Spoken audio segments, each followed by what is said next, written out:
All right, Shalom. Oh my God. Hold your pencil correctly. So, KB, look at this. Here's what kindergarten teachers actually want before school starts. Not perfect reading, not memorizing everything. The elder apostles of Great Millstone, where I continue to learn this 100% truth from.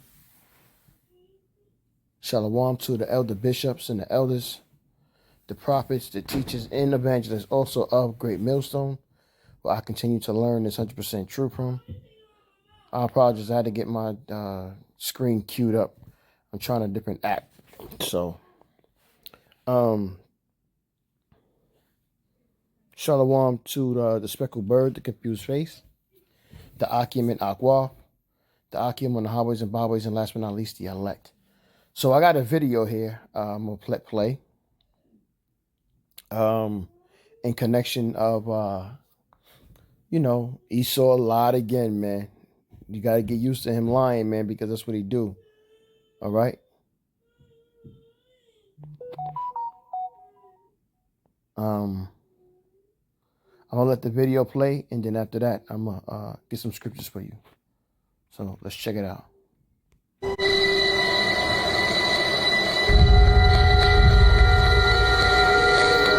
Madness.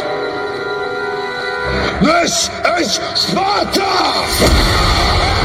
That's what a real Spartan looks like, or looked like. Okay? The Spartan? I'm gonna let this man speak, and then I'm gonna give you some scripture.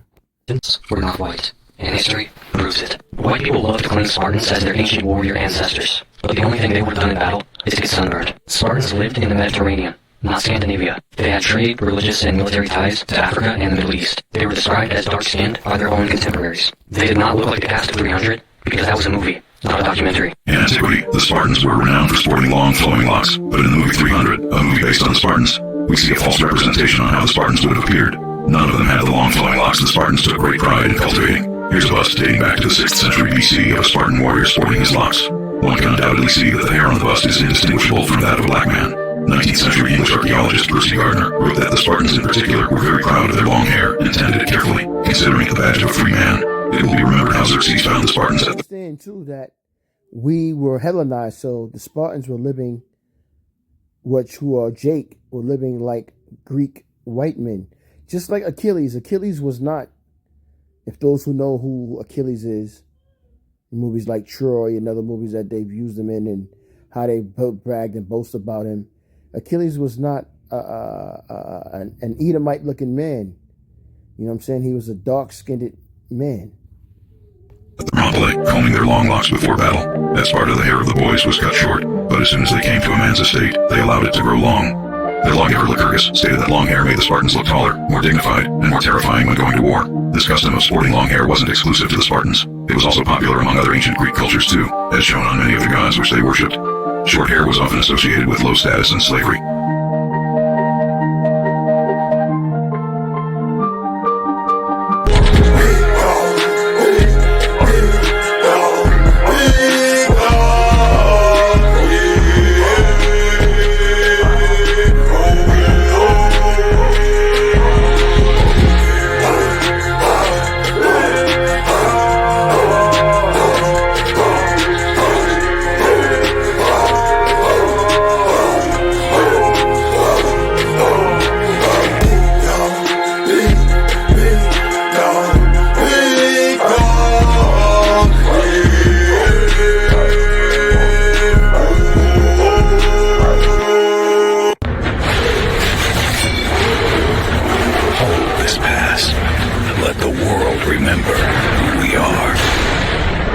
They told you to forget who you are.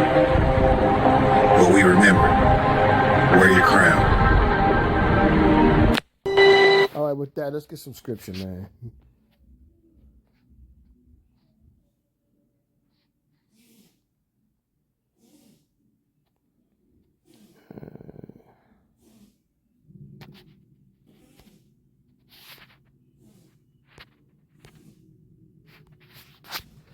Okay, because we're going to go into the, see, this is one of the reasons they took out the Apocrypha, because we're going to go into the Apocrypha.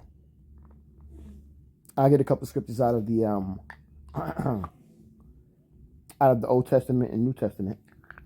Salakia. But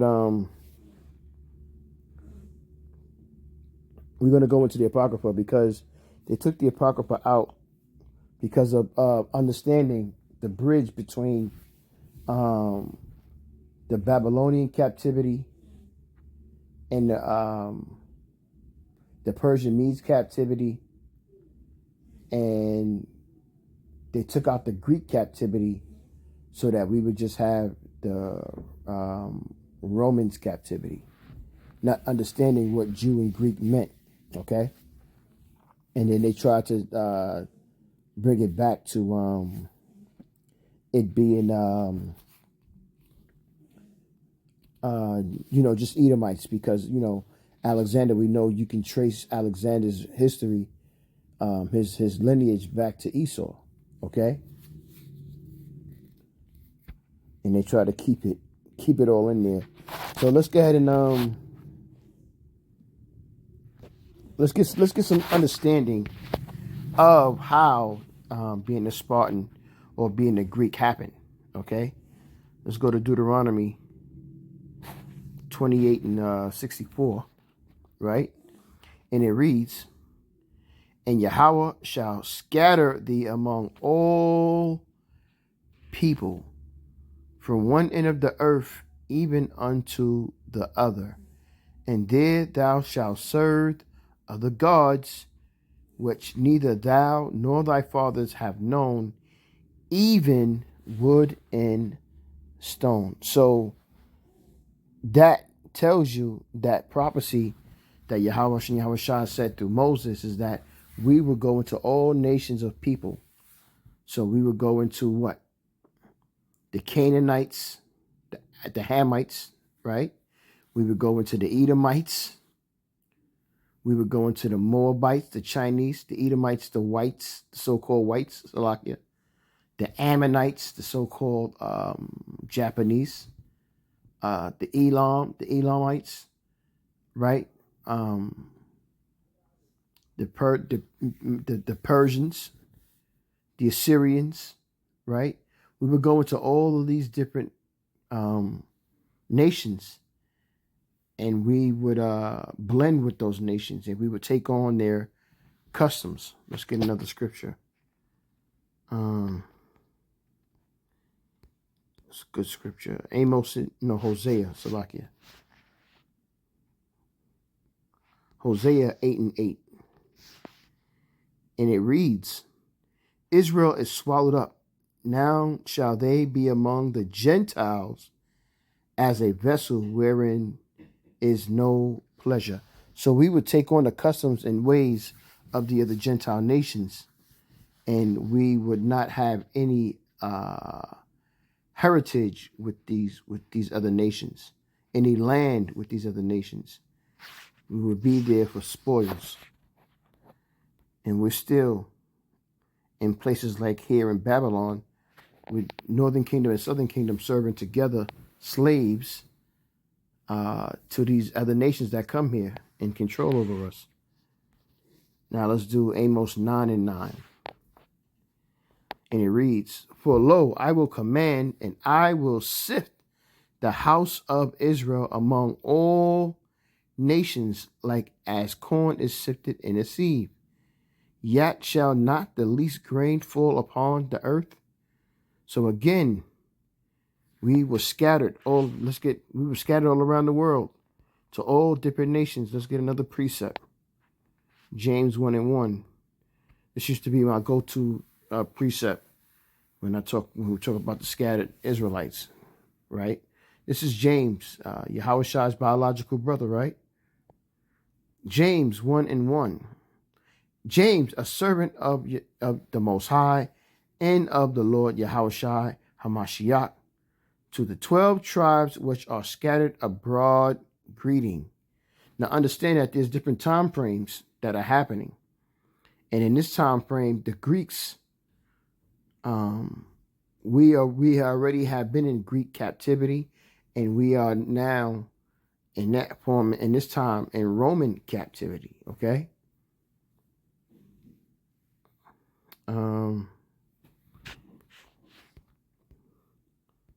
First Peter. So we already have, the scriptures tell you what's going on.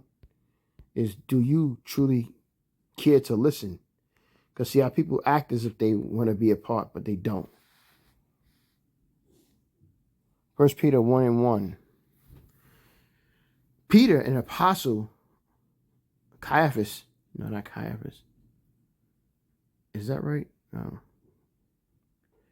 Peter, an apostle of Yahweh Shai HaMashiach, to the strangers scattered throughout Pontus, Galatia, Cappadocia, Asia, and Bithynia.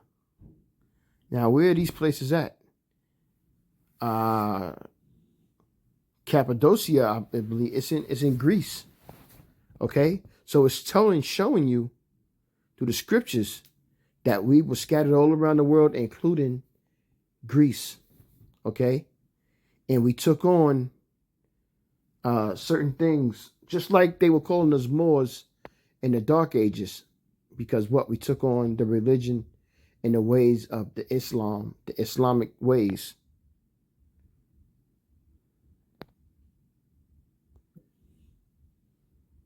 The fuck?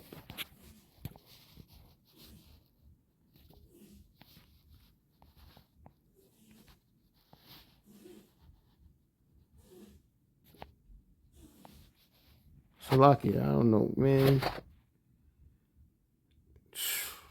These new apps, man. Bear with me, man. Bear with me. Isaiah.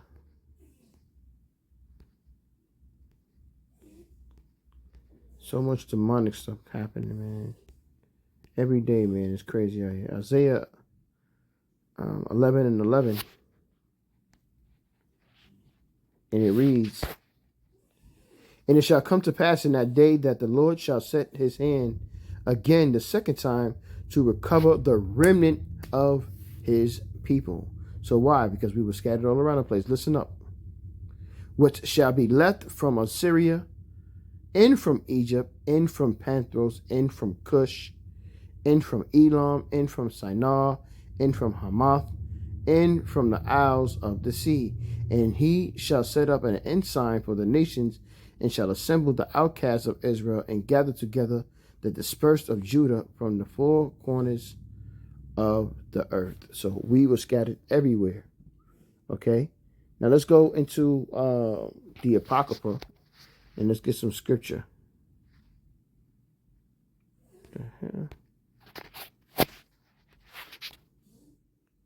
I'm all over the place with this. Salakia, bear with me. It's First Maccabees. Let's start at 1. First Maccabees 1:1. And it reads, "And it happened after that Alexander, son of Philip, the Macedonian, who came out of the land of Chetam, had smitten Darius the king of the Persians and the Medes, that he reigned in his stead the first over Greece." So we know that Alexander was the first one to unite the Edomites together. This is why they call him Alexander the Great, because he is the one who started taking rulership and dominion over the world and uniting the Edomites and everybody paying tribute to them. First Maccabees 7:1.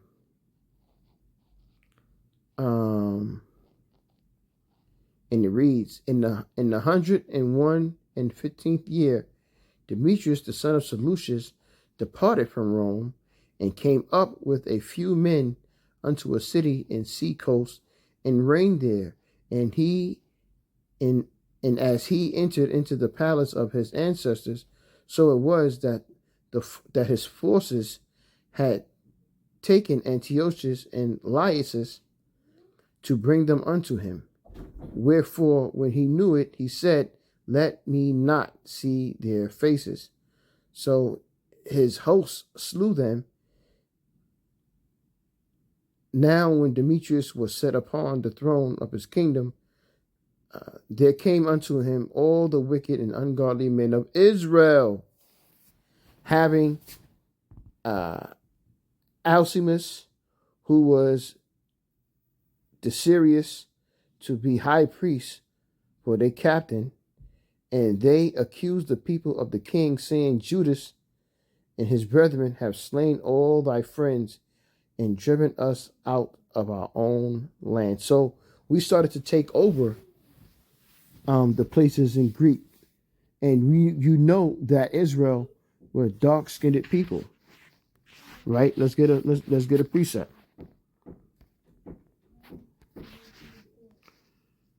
Jeremiah 14:2, and it reads, Judah mourneth, and the gates thereof languish. They are black unto the ground. Unto the ground is what? Dark brown. The deeper you go, the browner it gets. And the city of Jerusalem is going up. So we, our connection to the world is that we are dark-skinned people, and we are the Most High's people. So the Most High is also what? Depicted as a dark-skinned man, and his son Yahushua is depicted as a dark-skinned man. Okay, let's get our Lamentations.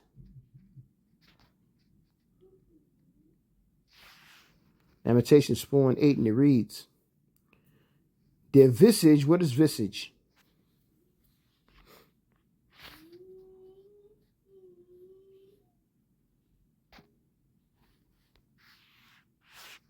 What is visage? Let me see something here. That's not what I wanted to do.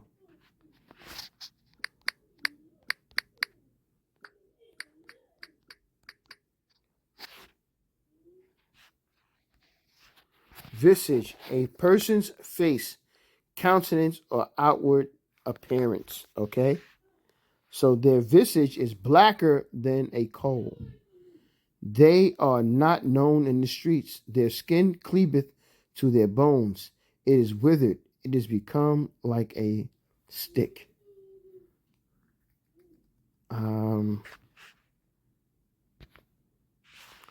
Lamentations 5:10. Our skin was black like an oven because of the terrible famine. So there you have a better understanding of who the Jews were, and also who the Spartans were. Okay.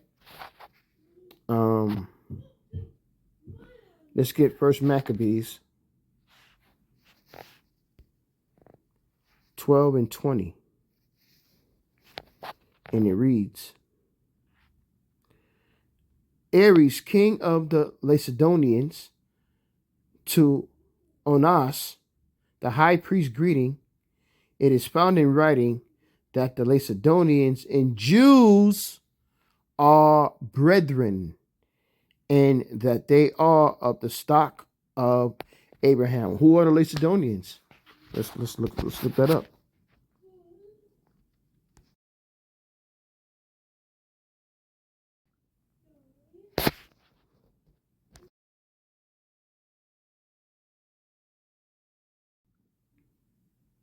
Here we go.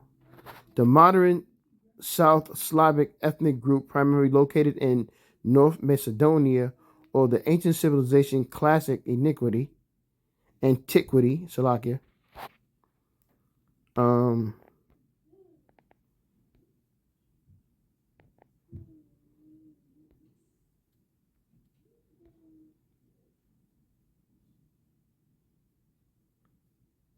What does it say?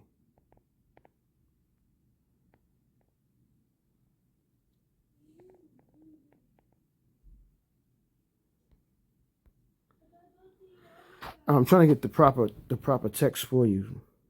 History and rule. Under the leadership of King Philip II and his son Alexander the Great, they conquered and unified the Greek city-states in the 4th century. The vast subsequent conquests in Asia and Egypt sparked an Hellenistic period. Now we should know what Hellenistic is. Hellenistic are what? Jews who were conformed to what? Being Greeks. Okay? That's who the Lacedaemonians are, who are the brethren of the Spartans, okay? Same people. Same people. And you go to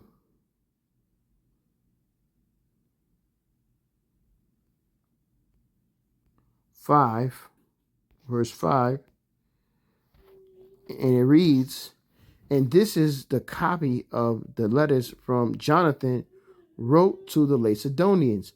So Jonathan, who was what? A Maccabean who wrote to the Macedonians, who were brethren to the Israelites. So they were all of the same stock of who? Abraham, Isaac, and Jacob. Okay? So there's no lying going on in here. The truth is coming out. The truth is coming out. Jonathan, the high priest, verse 6, Jonathan, the high priest, and the elders of the nation, and the priests and the other of the Jews unto the Macedonians, their brethren, and greeting. There were letters sent in time past to Onassis, the high priest of Darius, who reigned then among you, to signify that ye are our brethren, as the copy here underwritten doth specify. You can, is more, I'm not going to jump into it, but I just wanted to kind of prove the point of, and if you can't get it, then you ain't supposed to get it. Arius, king of the Macedonians, to Onassis, the high priest, greeting. It is found in writing that the Macedonians and the Jews are brethren, and that they are of the stock of Abraham. I read that one earlier. Okay, let's go to Psalms.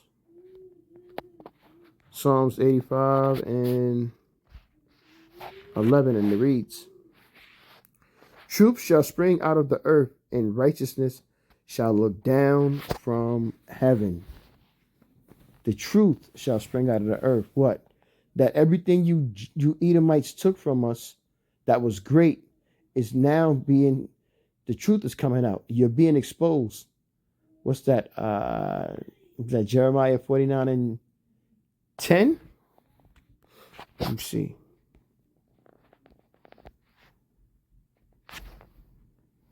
Let me see. I'm not sure exactly. Let me see. Oh, okay. Jeremiah 49 and 10. But I have made Esau bare. I have uncovered his secret places, and he shall not be able to hide himself. His seed is spoiled, and his brethren and his neighbors, and he is not. You're being revealed, you devil, in every aspect.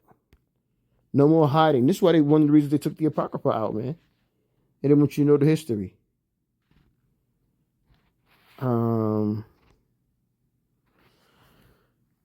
First Maccabees 11:29. And so the king consented and wrote letters unto Jonathan of all these things after this manner. King Demetrius unto his brother Jonathan, unto the nation of the Jews, sendeth greeting. We send you here a copy of the letter which we did write unto our cousins, the Lassanians, concerning you, that ye might see it. And again, there's a lot more information. You read down, man. You know you gotta learn to read too. Study and read. Upon verse 44, upon this Jonathan sent him 3,000 strong men unto Antioch, and when they came to the king, the king was very glad of their coming. Howbeit that they were of the city gathered together into the midst of the city, to the number of the 120,000 men, and would have slain the king. Wherefore the king fled into the court, but they of the city kept the passengers of the city and began to fight. Let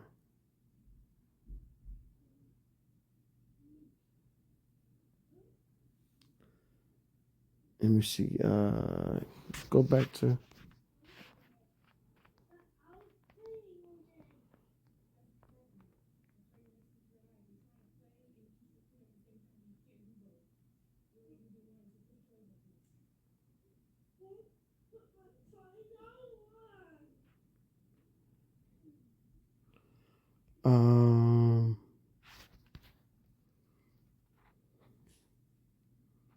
I mean, and that's all I got for you, man. I mean, I can go deeper, but I'm not. I wanted to kind of speak about linking the Israelites to being Spartans from the video that you saw, and giving you some scripture naturally to filter it through. So, you definitely got to do your own research to it and check it out for yourself. But yeah, man, they steal everything from us, man. What they call them, culture vultures. I'm about to say you edified with that quick lesson. With that, I'm going to say shalom.